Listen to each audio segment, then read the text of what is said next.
universe is a sphere encased by successive coverings of the elements earth, water, fire, air, ether, intelligence, and ego. As a coconut has its hard outer shell and inner liquid, so the universe has its outer coverings and an inner space half filled with ocean water. On that ocean, another Vishnu expansion reclined on a serpent bed while being massaged by his consort Lakshmi.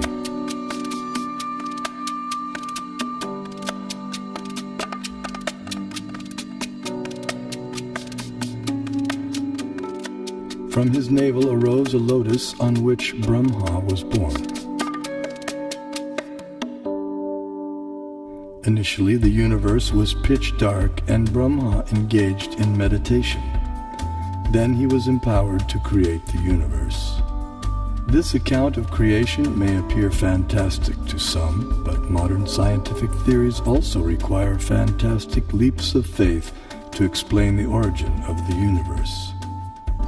Vedic cosmology explains that the universe is made up of 14 vertically arranged planetary systems, or lokas. Each system resembles a galaxy and comprises stars, planets, and other celestial bodies. The topmost planetary system is Satyaloka, the abode of Brahma, which is at a height of 1.87 billion miles above Earth. Below the Satyaloka planetary system is the Tapaloka planetary system, the abode of the ascetics, which is at a height of nearly 1 billion miles above the Earth. Here, the ascetics live in a solitary, serene environment conducive for yoga and meditation on transcendence. Their disciplined life of joyous austerity prepares them for returning back to the non-material world.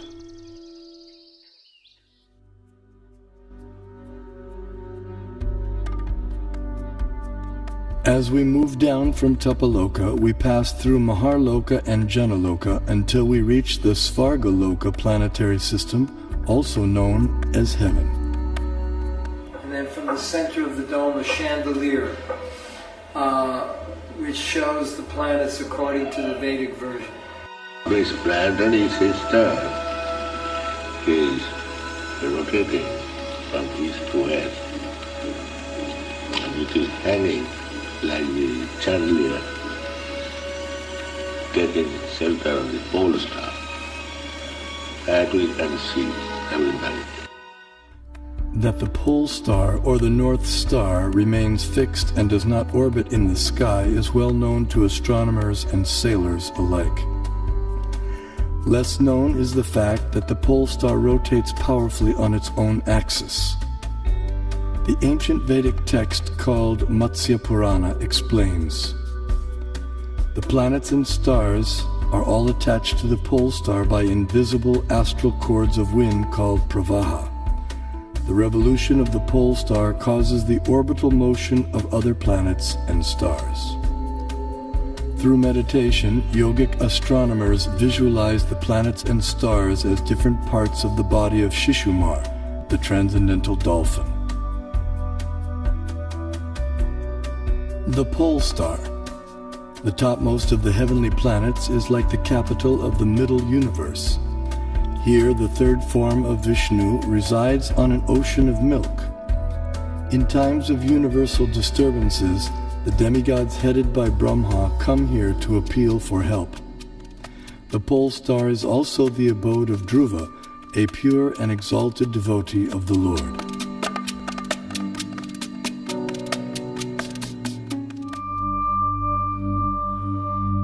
The Vedic geocentric model explains how the sun moves around the pole star, situated vertically above Earth's north pole. As the sun goes around the Earth globe, we experience day and night. The stationary Earth, unlike the pole star, does not revolve on its own axis, though it is slightly tilted toward the pole star. During summer in the northern hemisphere, the North Pole experiences 6 months of daylight. Conversely, during summer in the southern hemisphere, the South Pole experiences 6 months of daylight. These 6-month periods correspond to a day and night for the demigods living in the heavenly planetary system.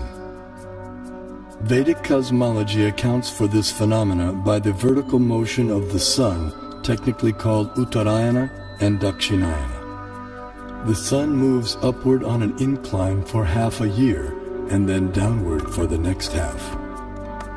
This motion produces two effects on Earth, namely the changing of the seasons and the varying durations of day and night. Ordinary vision sees the sun to be a mere globe of fire. However, celestial vision reveals a personality residing over the sun. His name is Vivasvan, and he rides on a golden chariot pulled by 7 divine horses at a speed of 16,000 miles per second. The chariot has one wheel which moves on celestial Manasottara mountain. The horizontal shaft is linked to the axial hub of the universe, Mount Meru, and the diagonal shaft is linked to the pole star. With each circular path, the wheel gradually moves laterally inward for 6 months and then outward for 6 months. Similar to the chariot's vertical motion, this lateral action fine-tunes seasonal changes on Earth.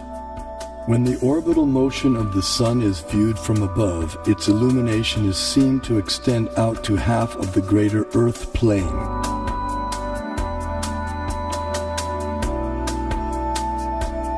During its orbit, the sun passes over the 4 cities situated in the 4 cardinal directions.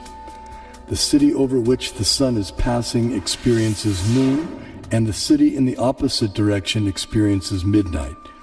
The 2 other cities experience sunrise and sunset. Although Bhumandala literally means the circle or mandala of the earth, it has little in common with the earth on which we stand. The diameter of Bhumandala is given in the Bhagavatam, and it is about the size of the orbit of Uranus. Bhumandala is divided into a series of geographic features called oceans and islands. But these are geometrically perfect rings of cosmic size with no resemblance to irregular earthly continents. In the center of Bhumandala is the circular island of Jambudvip, with 9 subdivisions called Varshas. These include Bharatavarsha, which can be understood in one sense as India, and in another as the total area inhabited by ordinary human beings. Jambudvip is centered on the geometrically shaped Sumeru mountain, which represents the world axis and is surmounted by the city of Brahma, the universal creator. The Bhagavatam presents astronomy in geographical and mythological language, and the mode of presentation is different from the familiar modern approach. Although the Earth disk of Bhumandala may look naively unrealistic, careful study shows that the Bhagavatam uses it to represent at least 4 different reasonable and consistent models. Vishnu Purana also describes the earth as Bharatkanda and gives its diameter as 8,000 miles. The earth is also referred to by the name Bharatkanda in the invocation Sankalpa mantra chanted by Brahmana priests since time immemorial up until the present day. Jambudvipe Bharatavarshe Bharatakande Meroho Dakshine Pash. Vedic cosmology gives descriptions of the entire cosmos, including its subtle features. Perception and access to these subtle features, however, requires karmic qualification. Consequently, much of the cosmos described earlier, as well as parts of the cosmography about to be described, are imperceptible and inaccessible to us earthly inhabitants. Bharatkanda is one of the 9 islands of the larger and originally bow-shaped Bharatvarsha, which was divided by the sons of Sagara. Being completely surrounded by water, the islands are mutually unreachable. In the Vedas, Bharatkanda, our earth, is also referred to by other names such as Sudarshan-dvip, Kumarika-dvip, and Navadvip, etc.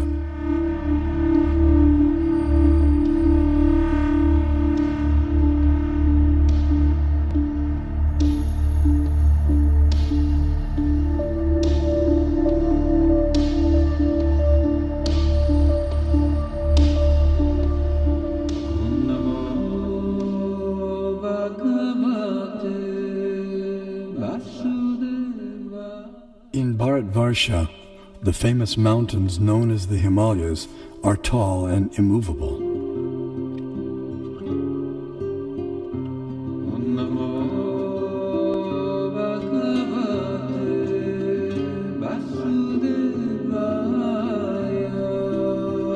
Here we find an abode of Lord Shiva, the greatest of the demigods.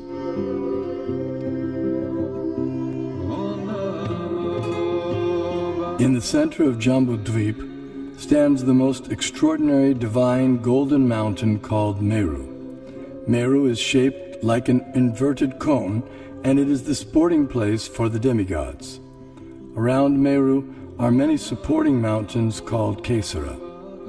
Jambudvipa is 0.8 million miles in diameter and is surrounded by the saltwater ocean of the same width. On top of Mount Meru is a resort of Brahma called Manavati. The famous celestial river Ganges descends to the center of Manavati and then flows out into 4 directions. Surrounding Manavati in the 8 directions are the resort cities of the chief demigods.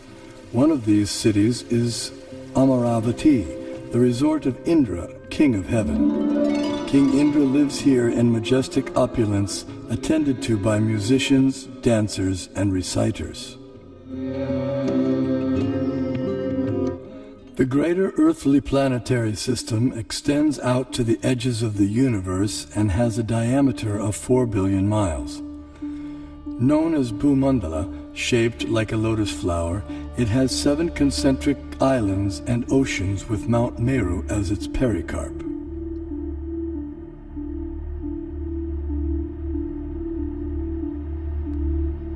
The 7 oceans respectively contain salt water, sugarcane juice, liquor, clarified butter, milk, emulsified yogurt, and sweet drinking water. Sometimes Vedic cosmology is misconstrued as portraying the Earth to be a flat disk.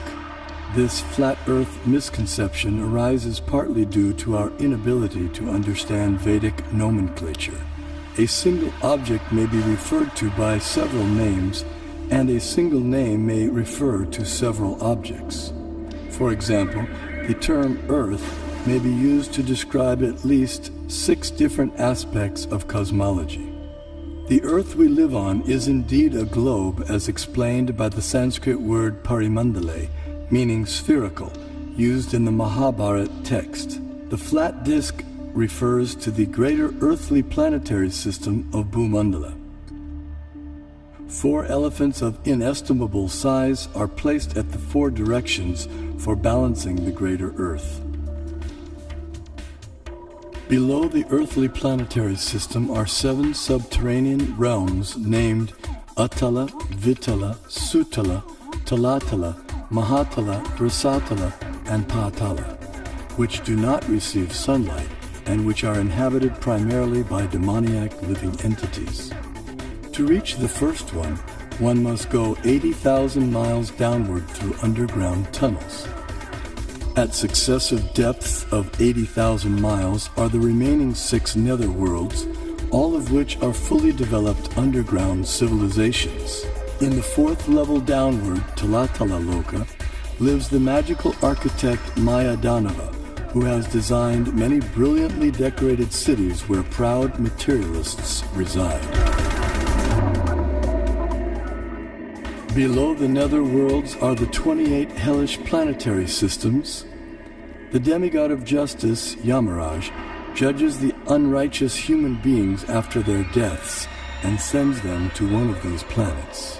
There, errant souls are administered appropriate punitive measures corresponding to their misdeeds.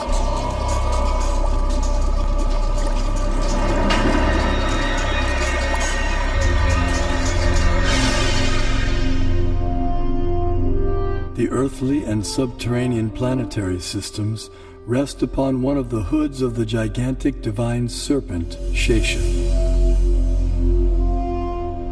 Shesha in turn is held up by the colossal transcendental tortoise, Kurma. and Kurma resides in the ocean that fills half the universe.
शशिवर्णं चतुर्भुजं प्रसन्नवदनं ध्यायेत् सर्वविघ्नोपशान्तये व्यासं वसिष्ठनप्तारं शक्तेः पौत्रमकल्मषं पराशरात्मजं वन्दे शुकतातं तपोनिधिं व्यासाय विष्णुरूपाय व्यासरूपाय विष्णवे नमो वै ब्रह्मनिधये वासिष्ठाय नमो नमः अविकाराय शुद्धाय नित्याय परमात्मने सदैकरूपरूपाय विष्णवे सर्वजिष्णवे यस्य स्मरणमात्रेण जन्म संसारबन्धनात् विमुच्यते नमस्तस्मै विष्णवे प्रभविष्णवे ॐ नमो विष्णवे प्रभविष्णवे श्रीवैशम्पायन उवाच